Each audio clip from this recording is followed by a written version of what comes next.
Hello everyone, আসসালামু আলাইকুম। Welcome to my YouTube channel the notebook. আজকে আপনাদের সাথে শেয়ার করব মজার ফুচকার রেসিপি। আমার রেসিপিটি একবার ফলো করলেই আপনারা ঘরে বসেই দোকানের মতোই ফুচকার স্বাদ পাবেন। চলুন শুরু করা যাক। প্রথমে এখানে আমি আমার প্রয়োজন মতো আলুগুলোকে সিদ্ধ বসিয়ে দিলাম। আলুগুলোকে সিদ্ধ হতে দিয়ে আমি এখানে ডিম 3টে সিদ্ধ করতে দেব। আমার প্রয়োজন মতো আমি 3টে ডিম নিলাম, আপনারা আপনাদের প্রয়োজন অনুযায়ী নেবেন।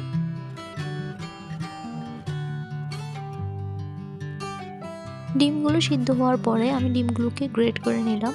3টা ডিমই গ্রেট করা কমপ্লিট আমার। এখন আমি তৈরি করব তেঁতুলের টক। এখানে আমি প্রথমে প্রায় 6 থেকে 7 কাপের মতো পানি নিলাম। এরপর দিলাম প্রয়োজন মতো তেঁতুল। এই তেঁতুলটাকে আমি পানিতে ভালোভাবে চটকে নেব। এরপর যখন তেঁতুলটা পানিতে মিশে যাবে আমি তেঁতুলের বিচিগুলোকে এভাবে ছেঁকে ফেলে দেবো। আপনারা এখানে চাইলে ছাঁকনি দিয়েও ছাঁকতে পারেন। আমি হাতের সাহায্যে এগুলোকে ফেলে দিলাম, আমি ছাঁকনি ইউজ করি নাই। এরপর দিলাম সামান্য পরিমাণে লবণ, বিট লবণ, 1 চামচ শুকনো মরিচ এবং 1 চামচ কাঁচা মরিচ, একটা লেবু 1 স্লাইস ইউজ করেছি, আর প্রায় 1 টেবিল চামচের মতো লেবু কুচি ইউজ করেছি। প্রায় 3 টেবিল চামচের মতো আমি চিনি দিলাম এবং প্রয়োজন মতো ধনিয়া পাতা দিলাম। আর এখানে দিলাম আমি রাঁধুনি চটপটি মশলা। আমি রাঁধুনি চটপটি মশলা এখানে 1 চামচ ব্যবহার করেছি।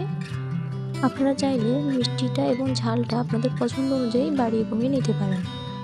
এখন আমি ফুচকার ভিতরের আলুর পুরটা রেডি করব। আমার এখানে আলু সিদ্ধ হয়ে গেছে। এখন আমি আলুগুলোকে ছিলে হাতের সাহায্যে ম্যাশ করে নেব। আমার সবগুলো আলু ম্যাশ করা কমপ্লিট। এবার আমি আলুর সাথে প্রয়োজনীয় ইনগ্রেডিয়েন্টস মিক্সড করব।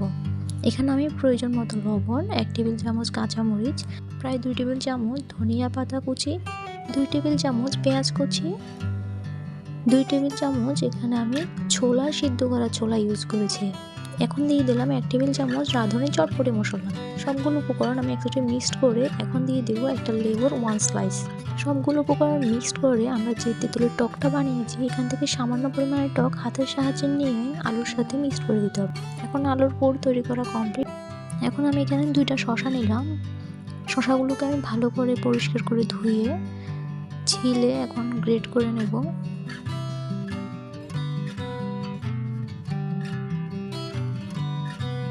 শসা 2টাই গ্রেট করা কমপ্লিট।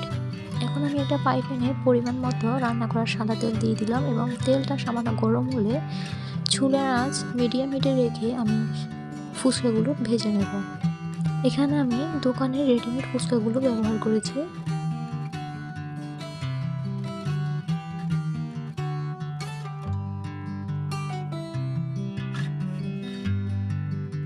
আমি আমার প্রয়োজন মতো ফুচকা ভেজে নিয়েছি।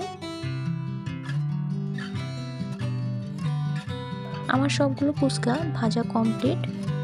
এবার আমি পরিবেশন করব। এই রেসিপিটা ফলো করলে আপনারাও দোকানের মতো মজার ফুচকা তৈরি করতে পারবেন। আমার পরিবারের সকলের কাছে এই ফুচকাটা খুব ভালো লেগেছে।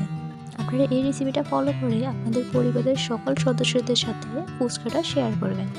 সকলের আশা করি ভালো লাগবে। আমার ফুচকা তৈরির ফাইনাল লুক। তেঁতুলের টক দিয়ে মজার এই ফুচকা সকলেরই পছন্দ হবে। পুরো ভিডিওটি দেখার জন্য সকলকে অসংখ্য ধন্যবাদ। যারা আমার ভিডিওগুলো নতুন দেখছেন তাদেরকে বলবো আমার চ্যানেলটি সাবস্ক্রাইব করবেন, পাশে থাকা বেল আইকনটি অন করে দিবেন, তাহলে পরবর্তী ভিডিওগুলো আপনারা খুব সহজেই পেয়ে যাবেন। আল্লাহ হাফেজ।